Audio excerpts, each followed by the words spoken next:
Assalamualaikum warahmatullahi wabarakatuh.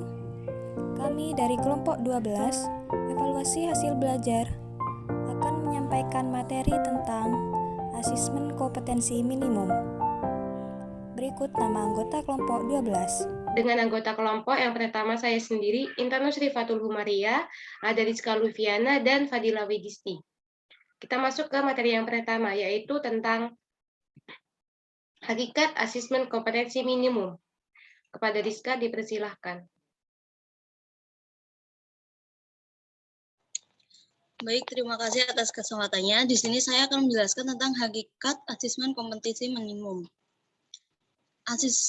Asesmen kompetensi minimum merupakan penilaian kompetisi yang dibutuhkan oleh peserta didik supaya peserta didik mampu untuk menunjukkan kemampuan, kapasitas, dan kualitas yang dimilikinya. Sehingga peserta didik ini bisa untuk berpartisipasi positif dengan baik ketika sedang dilakukan pembelajaran dalam asesmen kompetensi minimum. Terdapat dua kompetensi yang diukur, yaitu literasi dan numerasi.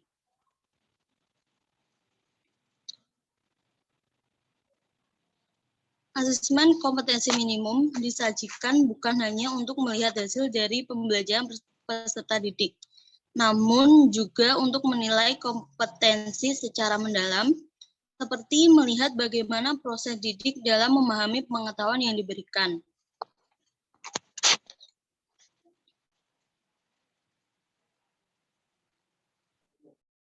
Baik, yang selanjutnya yaitu tujuan kompetensi minimum. Tujuan kompetensi minimum itu ada 3. Yang pertama, asesmen kompetensi minimum dibuat untuk bisa mendapatkan informasi yang bisa membuat perubahan kualitas dalam proses belajar mengajar, sehingga nantinya bisa meningkatkan kemampuan peserta didik. Nah, selanjutnya, hasil dari asesmen kompetensi yang sudah dibuat, kemudian dirancang untuk melihat informasi terkait tingkat kompetensi yang sudah dicapai oleh peserta didik. Yang selanjutnya, hasil dari asesmen tersebut kemudian dirancang kembali oleh guru untuk kemudian guru bisa menyusun strategi seperti apa yang akan dibuat dalam proses pembelajaran, sehingga pembelajaran bisa dilaksanakan lebih baik dan lebih efektif dari sebelumnya.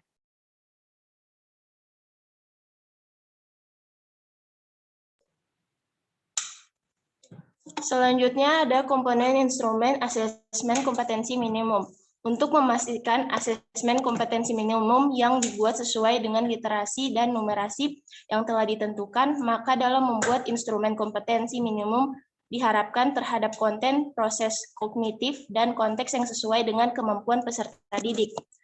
Pada konten literasi, pembaca menunjukkan jenis teks yang sedang dibaca dan digunakan.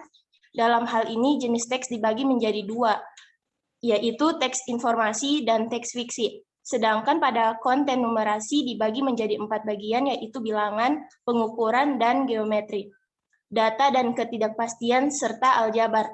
Tingkat kognitif menunjukkan proses berpikir dari peserta didik yang dituntut untuk bisa menyelesaikan masalah dalam soal-soal yang diberikan. Yang terakhir yaitu konteks. Konteks di sini menunjukkan aspek personal, sosial budaya, dan saintifik. Sekian, terima kasih. Sekian dari kelompok 12, terima kasih. Wassalamualaikum warahmatullahi wabarakatuh.